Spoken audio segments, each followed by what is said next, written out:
इसमें आपका next question है, वो इस प्रश्न में कहते हैं कि निम्न परिपथ में संधारित्र सी की प्लेटों पर आवेश की गणना कीजिए। संधारित्र सी, देखिए बीच में जुड़ा है ये संधारित्र सी, है ना। इसकी प्लेटों पर संचित आवेश हमको ज्ञात करना है। चित्र में क्या क्या चीजें जुड़ रही हैं? दो प्रतिरोध है, R1 और R2 बाह्य प्रतिरोध है, और आंतरिक प्रतिरोध है सेल के साथ जुड़ा है स्मॉल r। इसका विद्युत वाहक बल है कैपिटल E, कैपिटल E। तो सबसे पहले हम क्या ज्ञात करेंगे? पूरे परिपथ में तुल्य प्रतिरोध पूरे परिपथ में तुल्य प्रतिरोध हम याद करेंगे। परंतु एक चीज और ध्यान देंगे यहाँ पर, क्योंकि वैद्युत धारा सेल के धन सिरे से चलती है, और सेल का धन सिरा कौन सा होता है? बड़ा वाला। जो सिरा बड़ा है वो कौन सा होता है? धन होता है। जो सिरा छोटा होता है उसे ऋण सिरा कहते हैं। धारा हमेशा धनात्मक वाले सिरे से चलती है, ठीक है। यहाँ पर आने के पश्चात ये धारा इधर भी जाएगी और ये धारा नीचे भी जाएगी, फिर आगे आकर के ये धारा जुड़ जाएगी और वापस ये सेल में चली जाएगी। सेल का जो आंतरिक प्रतिरोध है उन्होंने इसको स्मॉल r से दर्शाया है। जब तक आवेश, ये आपका संधारित्र C है, जब तक आपका यह संधारित्र C आवेशित हो रहा है तब तक यह करंट को आगे नहीं जाने देगा। ध्यान देंगे, जब तक संधारित्र पूरी तरह से आवेशित नहीं हो जाता है, कंप्लीट, यानी इसका पेट नहीं भर जाता है, तब तक यह करंट को आगे नहीं जाने देगा। आगे नहीं जाने देने का मतलब क्या होगा? कि ये R1 प्रभावहीन होगा। R1 क्या होगा? प्रभावहीन होगा। लिखेंगे चुकी चिन्ह लगाकर, संधारित्र C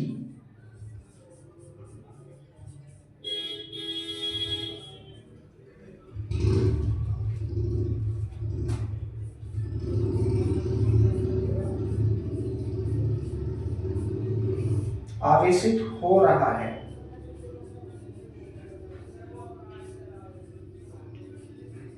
संधारित्र C आवेशित हो रहा है, इसलिए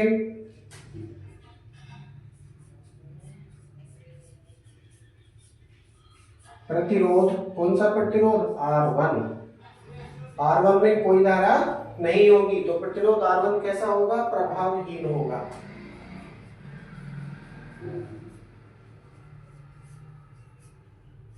प्रभावहीन होगा। अब जब प्रभावहीन होगा ये R1, तो इसको साफ ही कर दो, इसका खेल ही खत्म करो आप, क्योंकि भैया कैपेसिटर है ये जुड़ा हुआ है, ये तब तक आगे धारा नहीं भेजेगा जब तक कि इसका पेट ना भर जाए, और ये धारा लेता ही रहेगा, ये बराबर धारा लेता ही रहेगा जब तक कि सेल का कनेक्शन इस संधारित्र से ना काटा जाए, तब तक इसमें धारा जाती रहेगी और ये चार्ज होता रहेगा, होता रहेगा, होता रहेगा, ठीक है। तो इसलिए इस R1 को खत्म करो, यहाँ से हटाओ। अब आपने R1 को हटा दिया, R1 को जब हटा दिया है तो ये लाइन आप खींचिए, परिपथ की लाइन है। अब आपके पास कौन कौन से प्रतिरोध बचे हैं? एक आंतरिक प्रतिरोध बचा है और दूसरा बचा है आपके पास में R2, वही ये प्रतिरोध है R2। इसमें धारा है, R2 में धारा है। क्यों धारा है? क्योंकि R2 का सीधा संबंध किससे है? सेल से है। सेल का जो विद्युत वाहक बल है वो E है। हमको याद करना है R2 के सिरों पर विभवांतर, R2 के सिरों पर विभवांतर। हम क्यों याद कर रहे हैं? क्योंकि हमको C के सिरों पर विभवांतर याद करना है, C के सिरों पर विभवांतर याद करना है। अब आप कहेंगे कि सर डायरेक्टली C के सिरों पर ज्ञात कर लो। भैया कैसे कर सकते हैं? नहीं कर सकते हैं। जब तक R2 के सिरों पर विभवांतर नहीं ज्ञात कर सकते तब तक हम C के सिरों पर कैसे पहुंच सकते हैं?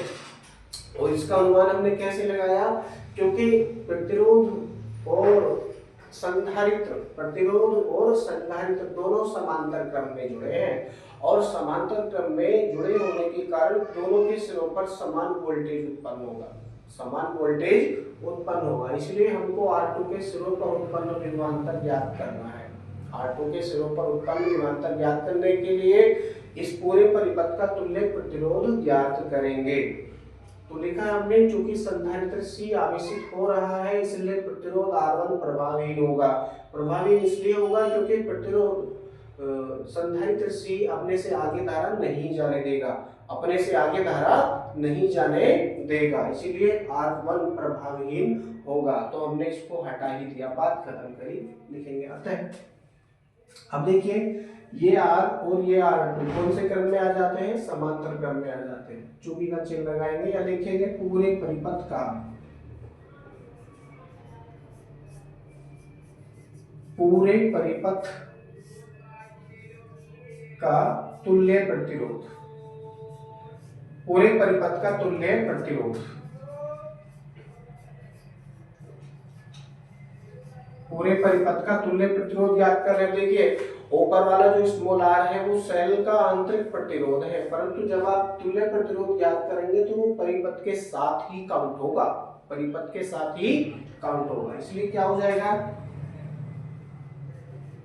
R equal to R1 plus R2, यानी R2 plus R, R2 plus R, R1 के स्थान पर R2 आ गया और R के 2 के स्थान पर स्मॉल r आ गया, क्योंकि ये दो ही प्रतिरोध हमारे पास में इस समय बचे हुए और दोनों ही अलग अलग तार से जुड़े होने के कारण समांतर क्रम में है। तो इसका तुल्य प्रतिरोध आ गया। अब तुल्य प्रतिरोध तो आ गया, निकालेंगे हम सेल से प्रवाहित धारा, सेल से प्रवाहित धारा।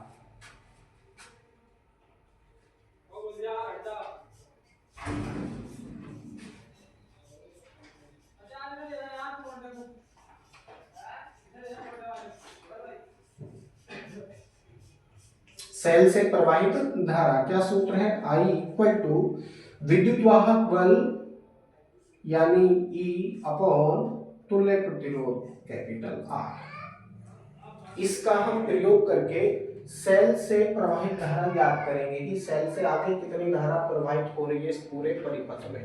ठीक है, ये याद करने के लिए वैल्यू रखेंगे तो E के स्थान पर तो E ही रहेगा और R के स्थान पर क्या हो जाएगा, R2 प्लस R,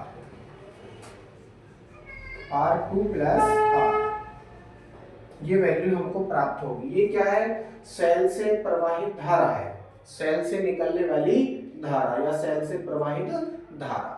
ठीक है, सेल से निकलने वाली धारा है, इतनी धारा पूरे परिपथ में जा रही है, इतनी धारा पूरे परिपथ में जा रही है। और याद करेंगे प्रतिरोध R2 के सिरों पर विभव, प्रतिरोध R2 के सिरों पर विभव,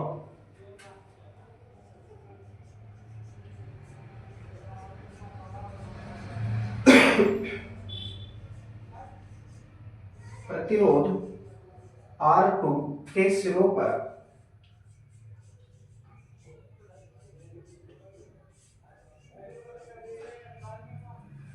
विभव।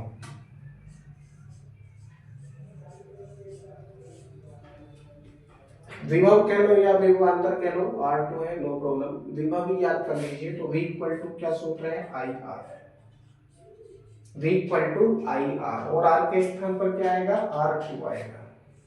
वैल्यू रखेंगे तो क्या प्राप्त होगा आपको, V इक्वल टू I के स्थान पर E upon R2 plus R into ये वाला R2। इसका मतलब क्या हुआ कि इतना, यानी जो आपका प्रतिरोध R2 है उसके सिरों पर उत्पन्न होने वाला विभवांतर कितना है, E R2 upon R2 plus R है। ठीक है, अब चूंकि का चिन्ह लगाएंगे, R2 व संधारित्र C दोनों समांतर क्रम में है, लिखेंगे चूंकि का चिन्ह लगाकर प्रतिरोध R2 व संधारित्र C, संधारित्र C कौन से क्रम में है, समांतर में है।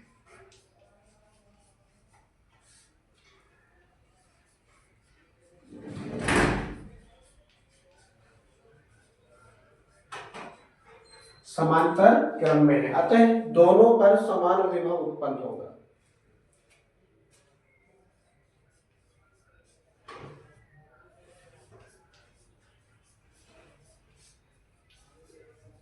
दोनों पर समान विभव उत्पन्न होगा।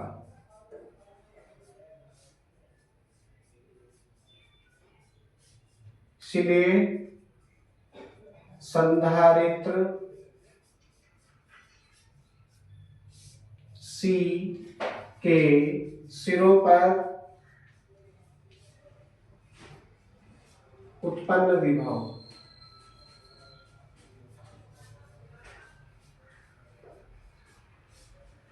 ये भी कितना होगा, V equal to ER2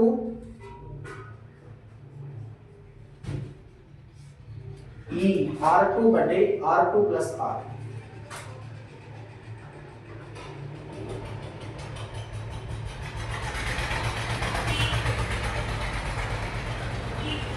voltage तो आ गया, संधारित्र C के सिरों पर वोल्टेज आ चुका, संचित आवेश ज्ञात कर लीजिए। Very easy. अतः संधारित्र C पूछते हैं ये कि प्लेटों पर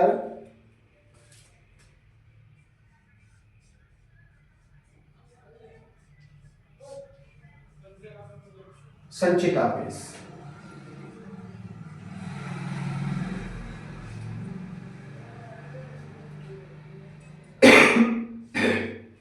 डैश लगाएंगे। उन्हें से क्या सूत्र है, Q इक्वल टू CV। क्या सूत्र है, Q इक्वल टू CV।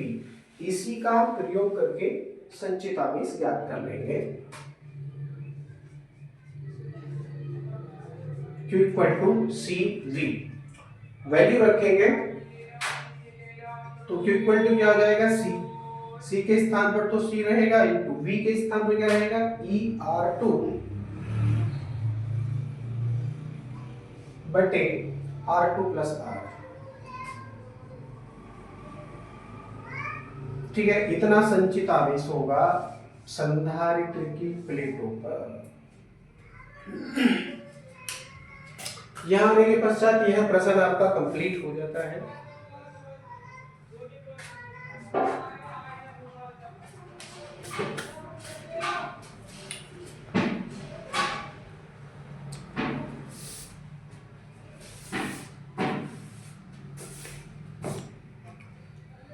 बाकी अगला प्रश्न आपके अगले वीडियो में